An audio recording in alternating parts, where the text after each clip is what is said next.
Picture this, you're in the heat of battle, holed up in an abandoned building for cover as bullets whiz and ricochet around you. Enemies are closing in on all sides. You're outnumbered and outgunned. Your primary weapon, an assault rifle, naturally is spent. You're just down to your sidearm now, a 9mm pistol. You're ready for your last stand. They breach the door. You can hear the enemy coming. You draw a bead on the approaching combatants and squeeze the trigger. But in the crucial moment, your weapon jams. For a second, it looks like it's all over, but then you remember you've got one more frag grenade fixed to your belt. You grab it, and like a movie action hero, you make the inadvisable decision to pull out the pin with your teeth. Dental work aside, you toss the grenade into the crowd and jump for cover. 3, 2, 1, boom!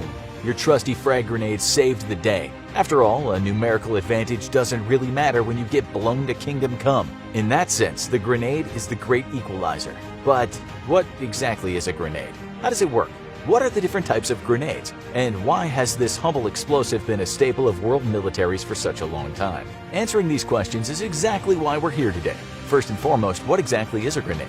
In its most general sense, a grenade is an explosive device either thrown by hand or fired from another handheld weapon, such as a rocket-propelled grenade or RPG or a grenade launcher. Modern hand grenades have slightly more specific features that we'll get into later, including a delay element and a safety pin. But this perennial family of explosives finds its origins in the arsenal of thousand-year-old armies. You heard us right. Variations on the concept of the hand grenade have been in use for well over 1,000 years at this point. The earliest iteration of a hand-thrown incendiary grenade has been dated back to the ancient Byzantine Empire, before the year 741 AD. These were essentially stone, ceramic, or clay pots containing a chemical compound known as Greek fire, believed to be a mix of the highly flammable naphtha and the caustic quicklime. These terrifying weapons were shown to be far more effective than swords and arrows, so naturally, they caught on across the East. In the next 300 years, these rudimentary grenades found their way into both the Islamic world and China. This is when it became combined with another Chinese invention to reach even greater potency: gunpowder. While the modern US may be synonymous with firepower and gun culture, firearms were actually a Chinese invention, first devised around 1000 AD. These primitive guns were essentially lengths of bamboo filled with gunpowder that fired a spear known as the fire lance. That's right, we had the granddaddy of grenades around 300 years before even the most primitive form of gun. We wouldn't have rifles until the 15th century. Over 100 years prior, in the Chinese Song dynasty, grenades got their first major upgrade. The Chinese military introduced the Zhenqianli, also known as the Thunder Crash Bomb, which was a whole lot more like our modern idea of grenades today. The shells around these gunpowder explosives were often made of cast iron, and they featured a delay element in the form of a fuse, giving the user a little more time to make their shot. India was also incorporating delay elements into their hand grenades during the 12th century, as records show terracotta explosives complete with fuses. Innovation was driving everyone in the same direction, and inevitably, this shiny new piece of military hardware made its way over to Europe. For the next few hundred years, there weren't many changes to the fundamental design of these thrown bombs: gunpowder, cast iron or ceramic shells, and a fuse. Quite literally what comes to mind when you picture a cartoon bomb. After all, why switch up a winning formula? In the 1590s, we finally got the first use of the word grenade in English. It's taken from the French word for pomegranate, due to both the spherical designs of the weapons and their tendency to explode into deadly pieces, much like the seeds within a pomegranate. Grenades have become a modern combat mainstay. They were used in the English Civil War, the Revolution of 1688, the Jacobite Uprising, and the Crimean War. The grenade was also a popular weapon among pirates during the golden age of piracy between 1650 and 1730. They also saw a reimagining during the American Civil War of 1861, with the introduction of the experimental Ketchum grenades among Union soldiers. These grenades were shaped more like large darts than the typical spheres. They featured a cast iron payload full of gunpowder, fitted with a pressure-sensitive plunger. The explosion would happen when the plunger hit its target, and the tail end, fitted with aerodynamic fins, was designed to help the Ketchum grenade find its target. Of course, as we know from the fact that modern grenades don't look like this, these design principles didn't catch on. However, things weren't always easy with the grenade. Early on, these weapons were often dangerous and impractical, with heavy risks of going off at the wrong time and blowing up its user. This became such a risk that in the very early 20th century, the British War Office declared hand grenades as obsolete in modern warfare. However, the success of improved grenades used by the Russians during the 1904 Russo-Japanese Wars got them to change their tune. The British government immediately began work on modernizing the grenade for practical use in warfare. This gave us some more precursors to the modern grenade, like the No. 1 grenade developed by the British Royal Laboratory and the double-cylinder jam tin grenade, an improvised grenade used by the Commonwealth forces during World War I. Grenade technology took a huge leap forward in 1915 with the introduction of the Mills bomb in Britain and the F1 grenade in France. These grenades are a lot more superficially similar to the fragmentation grenades we know today. They have the distinctive pineapple shape and grooved exterior everyone from Navy SEALs to veteran Call of Duty players will know. But of course, progress isn't always linear. In Germany and Russia during World War I and II, militaries flirted with the stick grenade, a larger, heavier explosive cylinder on the end of a wooden stick, which allowed for longer throwing distances at the risk of a higher weight. The most famous example is the German Stielhandgranate, but the British also experimented with stick designs in the Second World War, such as the anti-tank sticky bomb, though none of these stick grenades survived for long after World War II. The British also pioneered and mass-produced deadly white phosphorus incendiary grenades, while the United States adopted the iconic Mk2 hand grenade, which remained in active use all the way up to 1969 before being replaced by the M26 and later the modern M67. These latter two designs lost the pineapple appearance in favor of a more classic spherical look. And this brings us to today and to modern grenade technology.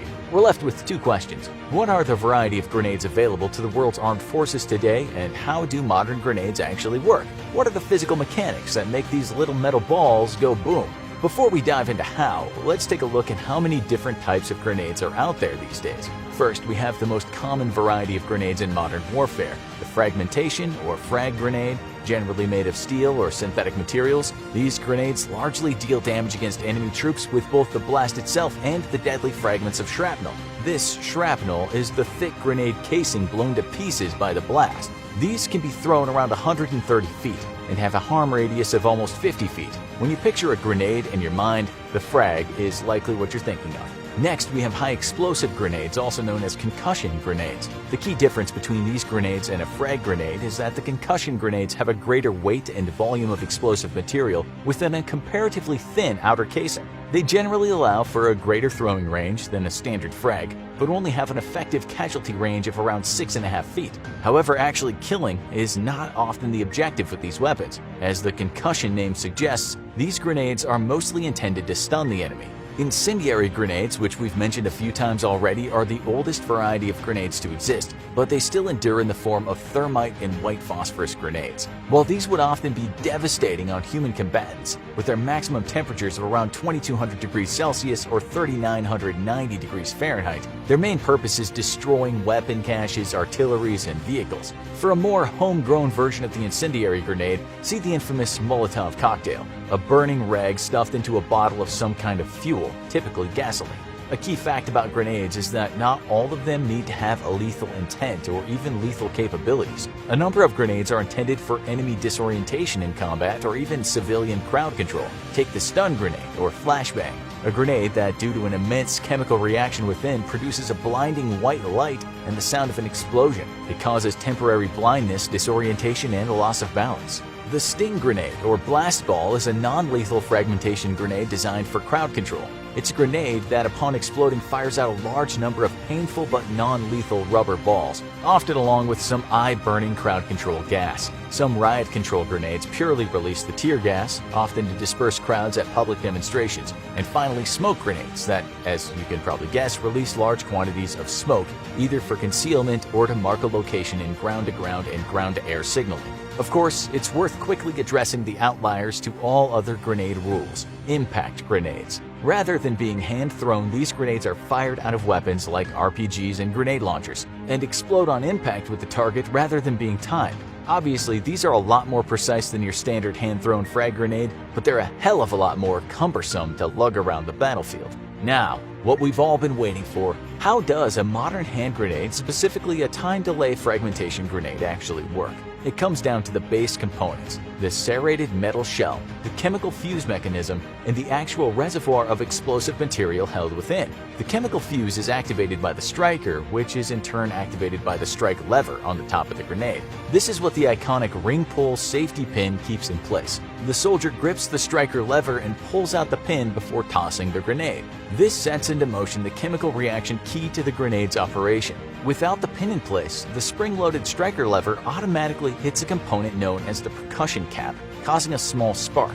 This spark sets alight and begins burning the material of the chemical fuse, a process designed to take around 4 seconds. When the fuse is burned, the flame reaches the detonator, which is a reservoir filled with more combustible material. This sets off an explosion within the grenade, blowing the outer casing apart into deadly fragments that tear through anything unlucky enough to be nearby at the time. And that is how a time-delayed fragmentation grenade works. This concludes our explosives crash course on grenades, one of the oldest weapons to stand the test of time from the Byzantines to the battlefields of the Middle East in the modern day. While the nuances of the design might alter over time, the longevity of the simple but deadly grenade is a perfect example of how a good and lethal idea can always endure, even in a world that feels as far removed from an ancient battlefield as ours.